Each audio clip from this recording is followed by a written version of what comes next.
Hello, welcome to the Elder Abuse Risk and Prevention Strategy Workshop. My name is Krishan Young and I'll be presenting tonight. I'd like to thank the Pembroke Council on Aging for sponsoring our program tonight. Some of the things we'd like to identify tonight as objectives are to define what is elder abuse. We'd like to identify types of elder abuse, identify how common elder abuse is, and tie some statistics to those.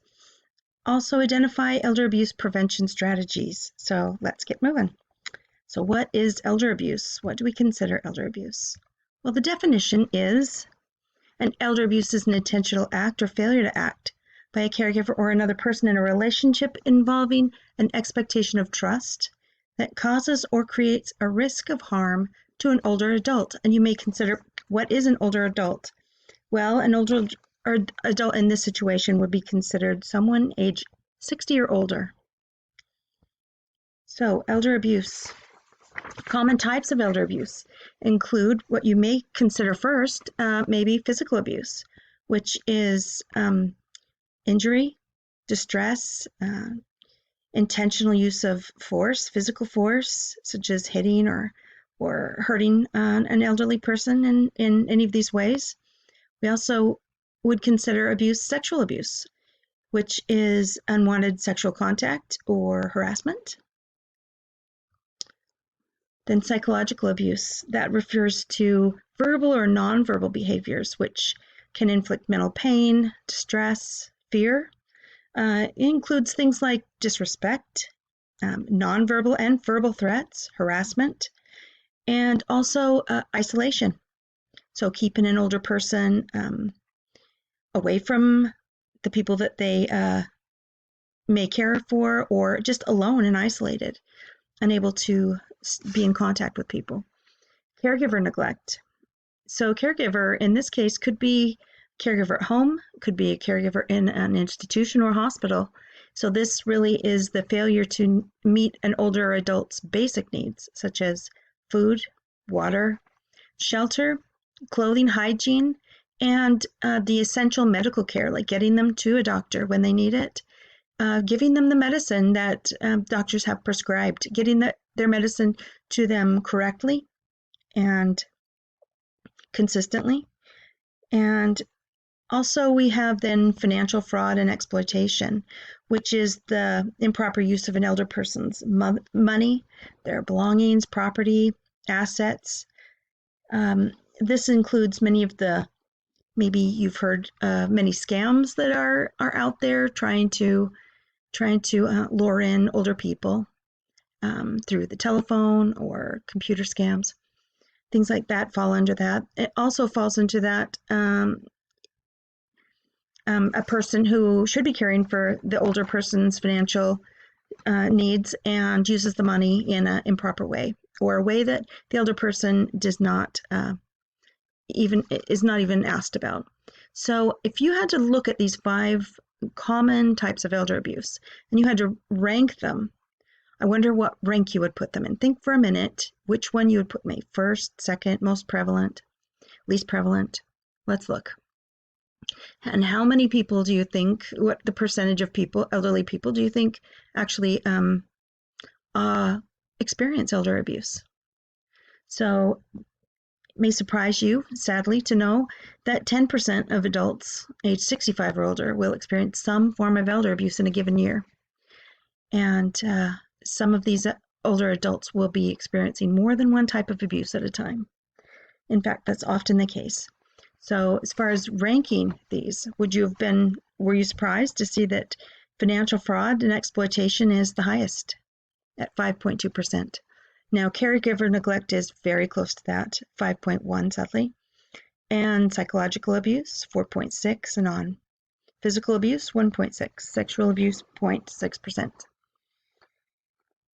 So how big is this problem? Well, you may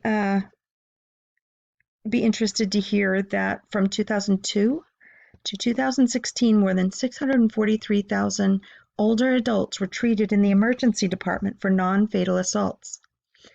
Now, that's a lot of non-fatal assaults for that age group. And when you consider the fact that these are the ones that were taken to the emergency room, so we have to assume from those numbers that the actual numbers are much higher than this. So how can we prevent elder abuse?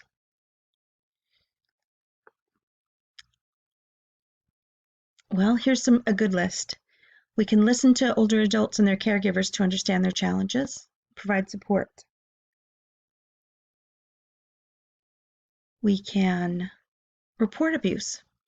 Stay in contact with people that you know who are older and in various situations, whether they're in a nursing home or a hospital or any kind of caregiver situation with a family member or friend, spouse even, and look in on them. And if you see something that seems suspicious, ask some questions.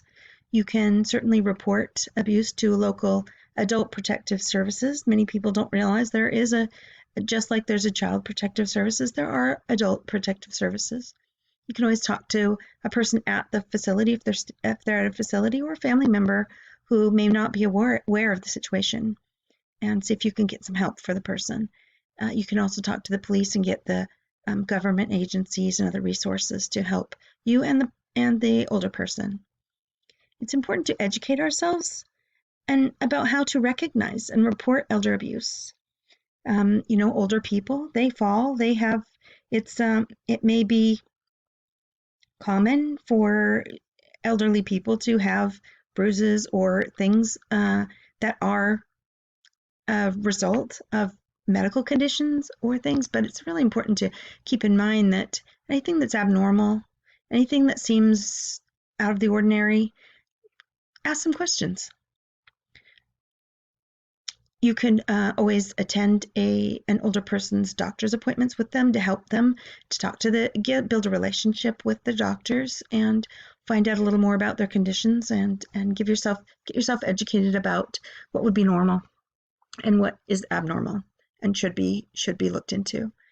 It's important to also to check in on older adults who may have very few friends or family members. There are a lot of people in elderly housing, government housing, elderly housing, senior citizen housing in different states, and the way they do it is a little different, and some have more oversight than others. So it's important, if you have someone that you care about, that you check in on them and make sure they're getting what they need. They've been able to see the doctor.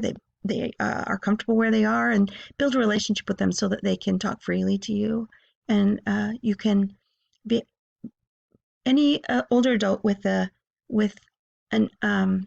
person who is visiting with them regularly is far less likely to be a victim of elder abuse.